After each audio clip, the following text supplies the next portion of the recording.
Aujourd'hui, on va analyser le patrimoine d'un abonné qui est étudiant, qui a 18 ans et qui a un patrimoine de plus de 290 000 euros. On va voir exactement comment est-ce qu'il se compose, qu'est-ce qu'il peut améliorer, parce qu'il y a pas mal de choses qu'on va pouvoir améliorer et qu'est-ce qu'il va pouvoir mettre en place pour démultiplier ce patrimoine à l'avenir. On se retrouve directement sur mon écran. On va commencer comme d'habitude par l'analyse du profil de la personne. Donc on voit qu'il a un patrimoine brut et net similaire de 295 500 euros, ce qui est juste énorme à son âge. Donc, ce qui veut dire qu'à peine 18 ans, il a déjà un plus gros patrimoine qu'une bonne partie des Français. On va voir s'il nous dit à quoi est-ce dû un héritage ou peut-être simplement une propriété familiale. Donc, si on analyse un petit peu mieux comment est réparti son patrimoine, je vais un peu mieux vous le dire parce qu'on ne le voit pas trop ici.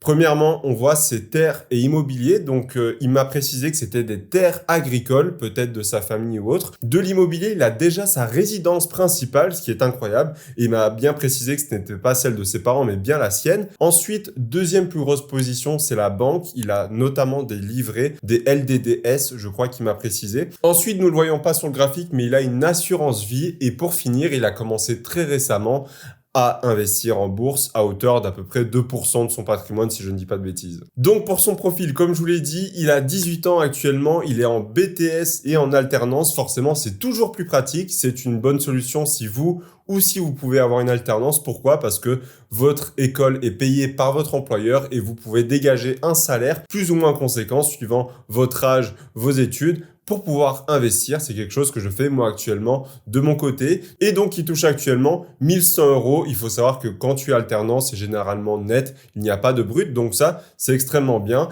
Et puis, si en plus de cela, tu n'as pas de crédit, forcément, ça va t'aider à investir massivement. Pour ce qui est de sa stratégie, il a investi du coup actuellement 300 euros en bourse tous les mois et il économise 200 euros sur des livrets. En PEA actuellement, il a 2000 euros. Donc, ce qui est une petite somme. Il commence à peine à s'y mettre. Donc, il nous rajoute, comme il nous a dit, 300 euros par mois et il aimerait passer à 600 euros, mais donc une fois l'obtention obtenue et son CDI accordé, j'imagine. Sa stratégie actuellement, c'est du stock picking sur des petites actions, en tout cas des actions à petit prix, il m'a dit, comme GTT, Société Générale, BIC, Téléperformance. On va analyser ça après parce qu'il y a beaucoup de choses à dire là-dessus et son objectif, ça serait d'avoir 50% d'actions et 50% d'ETF, qui n'est pas forcément la stratégie que je lui recommanderais, mais tu vas voir juste après, je vais lui dire moi ce que j'aurais fait à sa place. Ensuite, en banque, il a des livrets à hauteur de 15 000 euros. Sur ces livrets-là, il a envie de prendre 7 000 euros pour investir en bourse.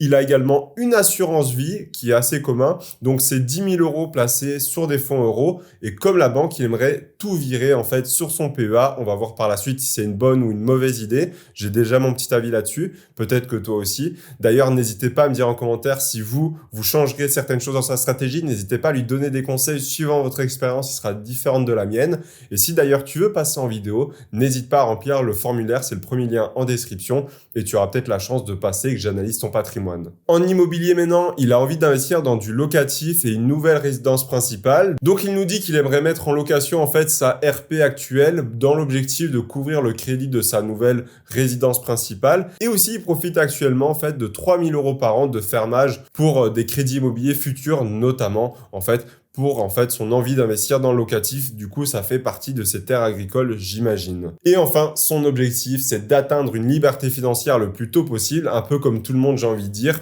avec un objectif très précis de 2 700 euros par mois.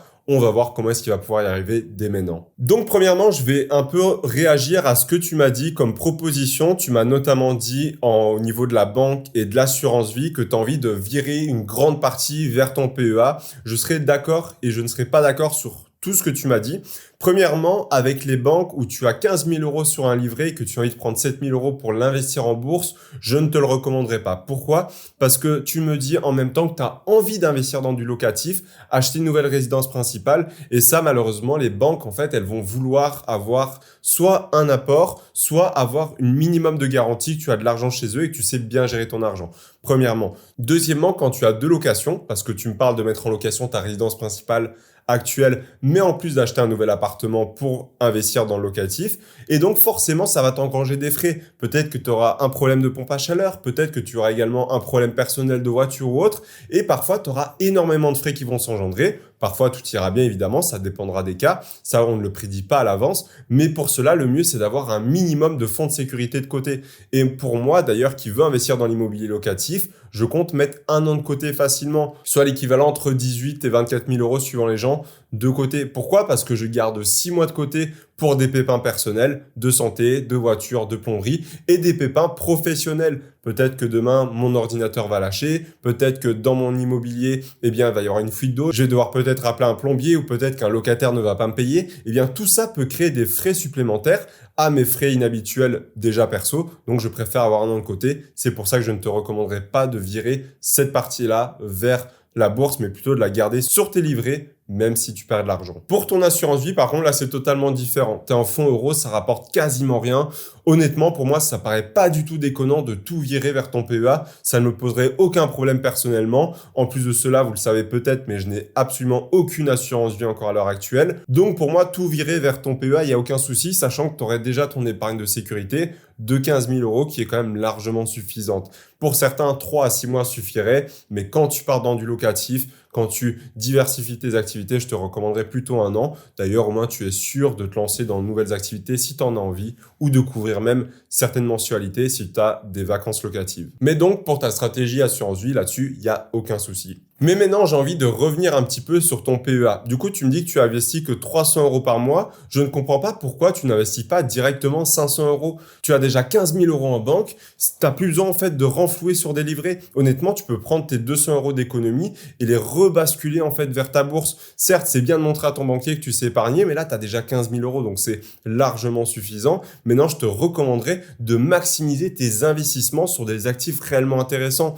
En plus de cela, je ne comprends pas pourquoi tu comptes continuer de mettre 200 euros sur tes livrets, sachant que tu aimerais prendre 7 000 euros. Alors peut-être que tu veux prendre 7 000 euros pour rajouter du dynamisme à tes apports et continuer de mettre 200 euros sur tes livrets pour réatteindre les 15 000 euros et garder à peu près cet 1 an de côté. Mais moi, je te conseillerais simplement de ne pas prendre ces 7 000 euros et de mettre tous les mois 200 euros en plus dès maintenant, donc l'espace de 500 euros. Déjà, ça te fera avancer beaucoup plus vite et tu n'aurais pas besoin d'attendre la fin de ton BTS pour passer à 600 euros comme tu nous l'as dit. Mais là où j'ai un problème, à part ça, sur ton PEA, c'est ta stratégie de stock picking. Donc, comme on va le voir en fait sur Mooning, tu nous dis par exemple que tu as pris GTT qui est Gaz Transport par exemple. Eh bien, j'ai des problèmes avec en fait les capitalisations et les actions que tu as prises. C'est-à-dire que tu prends de très petites capitalisations autour de 4 et 25 milliards grand maximum. Pourquoi? Parce que tu te focuses en fait sur le prix de l'action pour pouvoir l'acheter.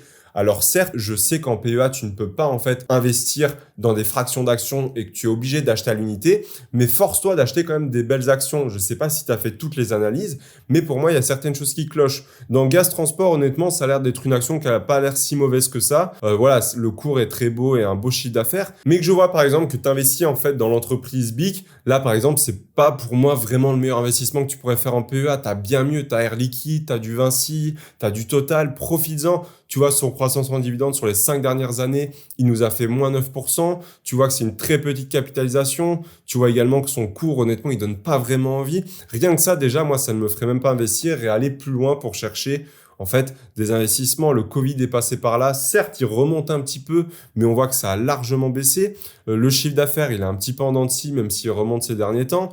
Honnêtement, tu as bien mieux. Je dis pas que c'est la pire action du PEA, loin de là. Mais honnêtement, comme du téléperformance, je te ne recommanderais absolument pas de partir là-dessus dès maintenant. C'est totalement inutile, selon moi, sachant que c'est maintenant que tu dois avoir de la performance un maximum. Quand on voit le cours de téléperformance, ça ne donne pas du tout envie. Quand on voit, oui, certes, la croissance de dividende a explosé, mais c'est encore une fois une petite capitalisation. Pour moi, tu prends beaucoup de risques inutiles.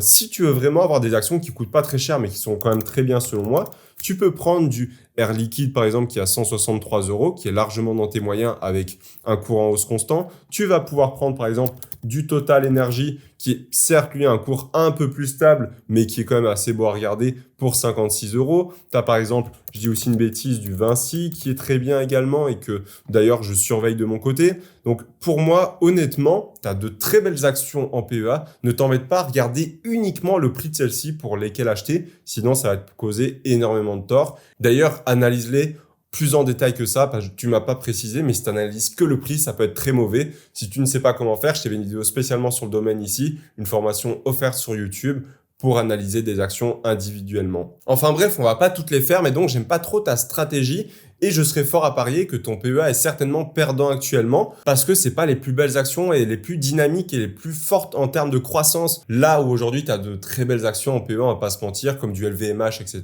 Ça demande un plus gros billet, certes, mais je te le recommande fortement, ça vaut plus le coup que de vouloir en fait acheter juste par rapport au prix de l'action. Et dans le pire des cas, ce que tu peux faire, tu peux très bien sauter un mois et acheter le mois prochain en cumulant peut-être 1000 euros. Ensuite, tu nous parles de faire 50% actions, 50% ETF. Pourquoi est-ce que tu veux faire cette stratégie-là? Ça peut être très intéressant. Mais pour moi, tu es dans un cas où c'est totalement inutile. Dans le sens, tu peux très bien avoir 3-4 actions qui font extrêmement plaisir, que tu adores la marque, histoire de renforcer ces positions-là. Imaginons que tu as 95% de ta stratégie en ETF. Ça peut être des ETF très basiques. Monde, SP500, ne cumule pas les deux sinon tu vas faire la surexposition, CAC 40, pays émergents, des choses comme ça. Et à côté, avoir 5 à 10% de ton capital à allouer à quelques actions qui te font réellement plaisir, en sachant très bien que c'est pas cette partie-là du capital qui va réellement t'aider en fait à progresser, mais ça sera juste pour investir sur des actions unitaires. Mais donc, au lieu de faire 50-50 et t'éparpiller, concentre-toi plutôt sur une stratégie. Et dans ton cas, je te recommanderais même de te focus sur les ETF. C'est ce qui correspond à 95% des personnes. En plus de ça, tu n'as pas forcément les meilleures actions. Je suis sûr qu'actuellement, tu ne bats pas, et c'est le cas de la grande majorité, voire de tout le monde, qui ne battront pas des ETF comme le SP500, le CAC 40 ou le monde. Donc, je te recommande plutôt pars directement sur une stratégie monde. D'ailleurs, toi qui regardes cette vidéo, dis-moi en commentaire ce que tu aurais fait à sa place. Mais donc, on va voir si son objectif est atteignable des 2700 euros. On va voir directement avec une calculatrice des intérêts composés. Donc, actuellement, tu as déjà 2000 euros. Donc, tu pourrais réallouer 10 000 euros. Donc, je vais prendre en compte que tu alloues ton assurance vie à ton PEA.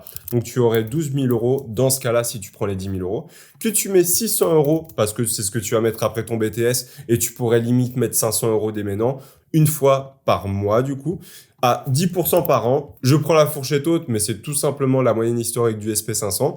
Donc, on fait ça une fois par année. Et là, imaginons, on va compter peut-être tes 50 ans parce que j'imagine que tu as envie de prendre ta retraite et d'être libre financièrement le plus tôt possible. On va voir à peu près quand est-ce que tu peux atteindre ces 2700 euros rien qu'avec la bourse, sans prendre en compte l'immobilier. Donc, si imaginons tu investis déjà 32 ans pour atteindre tes 50 ans, tu serais à un total de 1 766 000 euros, donc largement en fait au-dessus des 2700 euros net. Mais donc, si tu voudrais toucher tes 2700 euros net, je pense qu'il faudrait plutôt tabler dans les 30 ans environ si tu investis 600 euros. Mais comme tu me l'as dit, tu comptes augmenter cet apport mensuel au fur et à mesure que ton revenu augmente, où ça te donnerait d'ici 30 ans 1 447 000 euros, ce qui est encore une fois largement suffisant. À prendre en compte également que d'ici là, si tu investis bien dans l'immobilier, tu auras certainement du cash flow positif qui arrivera et qui te permettra d'augmenter ton apport. En plus de cela, certainement un revenu qui augmentera avec le temps. Mais donc, tu auras toutes les raisons pour toi d'arriver à atteindre cet objectif d'ici 20 ans facilement si tu t'y prends bien, évidemment. Peut-être 25, 30 ans grand maximum. Mais on a vu que rien qu'avec la bourse, c'est totalement faisable. Et enfin, j'ai envie de voir avec toi combien est-ce que tu peux emprunter. Donc, je sais pas du tout en fait combien tu gagneras d'ici là, mais on va prendre le salaire moyen. Comme ça, au moins, on se fait pas de faux espoirs. Peut-être tu gagneras bien plus, peut-être qu'à tes débuts, tu gagneras bien moins. Si tu fais un BTS, tu auras certainement fini vers 20-21 ans. On va prendre 21 ans, on va prendre un peu plus large. Et on va avoir ta capacité d'emprunt qui sera de 109 000 euros. Et donc, avec 25 ans de 124 000 euros, donc tu peux très bien emprunter. Tu n'es pas obligé de tout prendre, mais on voit que d'ici là, donc vers tes 21 ans, tu auras de quoi commencer l'immobilier locatif et évidemment ajouter de nouveaux actifs, de nouveaux revenus qui te permettront d'investir encore plus. Si c'est bien fait, évidemment. D'ailleurs, si tu auras une autre analyse de patrimoine, je t'ai fait une vidéo sur un abonné qui a plus de 60 000 euros. Je lui explique comment il va pouvoir tripler son patrimoine tout simplement. Ou si tu l'as déjà vu cette vidéo, tu as toute ma playlist d'analyse juste au-dessus. On se retrouve juste derrière. À tout de suite.